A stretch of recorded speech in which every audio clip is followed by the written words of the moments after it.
Ah, oh, ah, ah, oh, ah.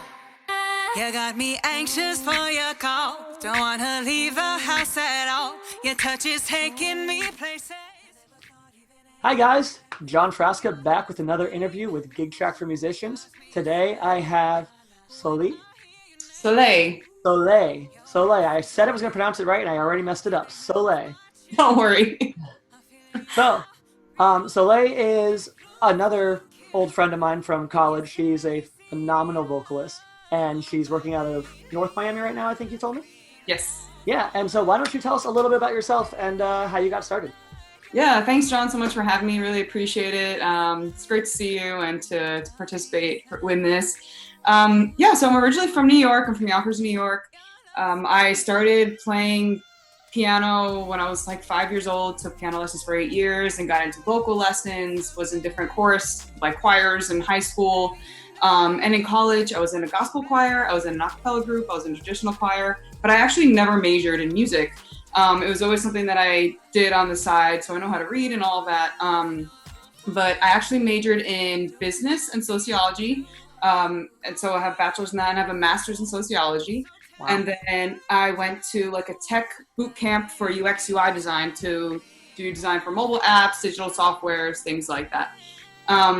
So when I was in grad school, I had let me track my steps here. So like around 2013, I think I got in like the cover band scene. Okay. I had actually auditioned to be in the music program at FAU, decided not to do it because it was going to tack on a bunch of years to my bachelor's. And so got into the cover scene. I was singing backups for a while. And then, started recording on my own and released a single and, have been doing music ever since then. Wow. So on top of being a vocalist forever and doing literally every kind of vocal performance and ensemble that I could think of, you're also a badass as far as your education goes. That's really cool. I learned something immediately. And,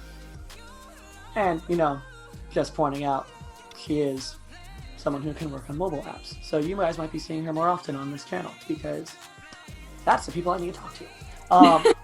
So, with all of you talked about the cover scene and you talked about all the ensembles you were in. Do you now write your own songs and produce your own music, if I'm not mistaken, right? Yeah, so I actually just released a debut EP. It's called Dawn. And that whole process started in 2018. I have, a crew and I have a producer, a vocal producer, a songwriting partner, a manager / I actually do have like an investor, but it's a wonderful team. And the way that I met him was I was actually in a band that was like a Steely Dan cover band. This was several years ago. And I was the only woman in this band and I was 23, 24. And everyone else was like 60 years old and up. And I was learning all the Steely Dan backup harmonies. And I was like, what am I doing? This is not the music I'm into. I'm like a soul singer, come from jazz, blues, like hip hop, stuff like that. And that's actually how I met my manager. He was a fan of the band. Him and his wife would always come out, and they were songwriters. And so they asked me, hey, do you want to sing some of our songs? Want to sing some demos? And it turned into creating this whole project, everything like brand new, writing everything together. And it turned out to be really incredible. So that's the way the songwriting has gone. So either my producer would make something for us and then we write over it, or we'd have an idea or some lyrics already, and then we create with the producer. And it was just, a very collaborative process. Yeah, so it's a very organic workflow. I like that. There's a lot of people, especially in the modern R&B and pop scenes, that are very much, it's just the same workflow every time. It's here's the beat, here's the hook, and then here's filler space. And they just kind of use the same repetitive formula. And there's a lot of great music that's come out of that. But there's also, that's where a lot of the artists start to feel that repetitive nature to it and they start becoming uninspired. So it's really great to see, a more organic flow to it where you guys are just bouncing ideas back and forth and really working together. That's the best part of music in my opinion. So, you talked about you like to collaborate with the people in your team, do you like to collaborate with artists outside of your team as well? Absolutely. Yeah. So I'm not, I'm independent. What I do with my team, I do with my team, but I also have the freedom to do, any other kind of project with anyone else. So I'm actually releasing a song with a producer friend of mine called Vix, and that's coming out May 12th, I believe. I have another song in the works with another old friend of mine from college. He's a rapper, producer. I'm always up for creating with others as long as I have to like the person, I think.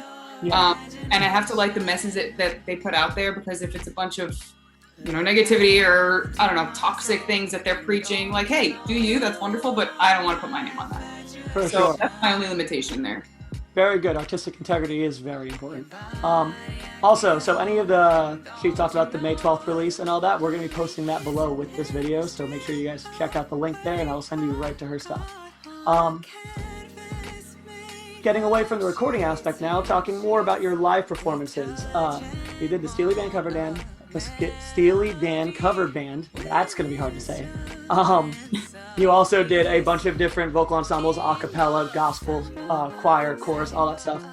You have one specific, very vivid memory from performing that you found very inspiring, embarrassing, anything. Yeah, I have a few. I wish I had something like super funny, but I don't have anything. I mean, it's always really funny when you see like old people dancing. You don't really understand what they're doing. They have no rhythm. That's always wonderful. But I have a cover band now, actually, probably with some people that you know. We're called Tracksuit Mafia, and we do like 90s hip hop and R&B and stuff like that. And I also do duo gigs. And recently, before this isolation, I was at a gig, and this little girl came up. She was maybe, I don't know, like 3 years old, and she was like, she took my tambourine, she was playing it, I was singing to her, she was holding my hand, we were walking around like Shooter's Waterfront. It was the cutest thing. I love that kind of thing. That's like really why I think I do music, because it's a healing thing. It helps others and it helps me, and it's expression. There was a performance I did in January, my original stuff, and there was a bunch of people there singing the words, and there's no better feeling than that, I think, when it's the art that you're putting out yourself that you've written and people know it and they're there to support you and they're singing it, and it's just incredible. Yeah. I have nothing to add to that. She nailed it. That's exactly what we do. That was beautiful. I say a lot. Should get better at this whole interview thing, huh? Fillers! If you guys do hear us stop talking, that's also because I'm going to be listening to the music you're hearing under us right now, which is written and produced by Soleil and the team. Did I say it right this time? Yes, you did. Learning curve, man. It's all good. So during this whole isolation lockdown period, now that we can't perform, have you been staying productive? What have you been doing to keep yourself, sane? Yeah, actually I've been doing a lot. So I've actually never been a full-time musician. I always had like a full-time job. I worked in tech. I was a product manager. I didn't love it though. I was laid off like early March. Mm-hmm. But honestly, I'm much happier. It's not what I want to do, who I want to be. And I'm really taking this time to learn all the skills that I said I wanted to learn if I had the time, and like do all the things I wanted to do if I had the time. So I started learning guitar. I do have a guitar. Fender has a free 3 months right now. So I'm really loving that program. So I'm practicing guitar every day, practicing keyboards because I want to go out and play and sing together. It's not something I ever really do. I don't really just sing, but to be able to play and sing would be awesome.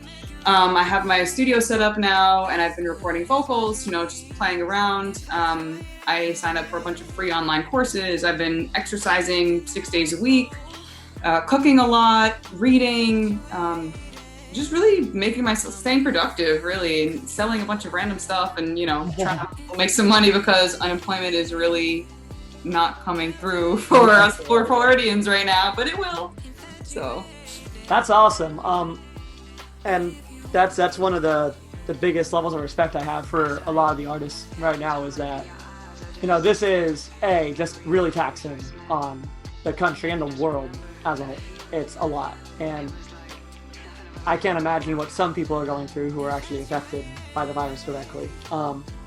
And for others, I completely support the notion that, during some of this time, this should be a mental health break that you can take for yourself to check out and really get yourself back together, because a lot of us are working ourselves to the bone and really don't have time to take care of ourselves.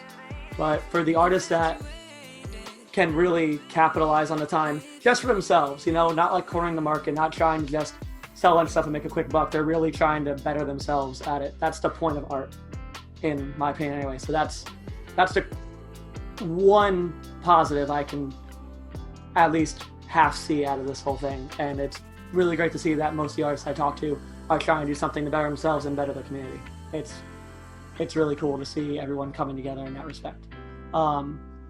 If you release anything, I would love for you to send us some stuff so that the people watching this video, we can link it all to them, because we'd love to push as much of anything you're releasing. Or if you just keep up to date and say, hey, look, I'm doing this workout video, anything like that, everything, we want to show it off here. Awesome. So, that's really cool. Before we take off, guys, is there any other messages or anything for your fans or any of the new viewers you'd like to say? Yeah, I would say just right now, just keep your head up. This too shall pass. It's a new way of living for all of us. I'm a very spiritual person. I am a Reiki practitioner. It's like an energy and relaxation technique. It's from Japan. Meditate, understand what you really want in your life, be the person you've always wanted to be. You have this time, so the time is different for everyone. If you don't want to be productive, you don't have to. That's okay. Just spend it as you wish to spend it, and just know that we will make it through. Stay home and stay safe, stay healthy, and otherwise just always do what you love. I think that's something I've learned a lot. You know, I can't be this person that I was trying to be, because it's not really who I am. So I think that's my biggest lesson. Very cool. Beautiful messages. Guys, one more time, thank you, Soleil, for joining us. We will be putting out a new interview, hopefully once every week, if not more than that, depending on how good I get at this whole thing. We really appreciate you guys checking in. Thank you again for joining me, and we'll see you guys next time. You're making my temperature rise. Heat up is 105. Doses of your love got me feeling high. 'Cause you got me up. So take me to you.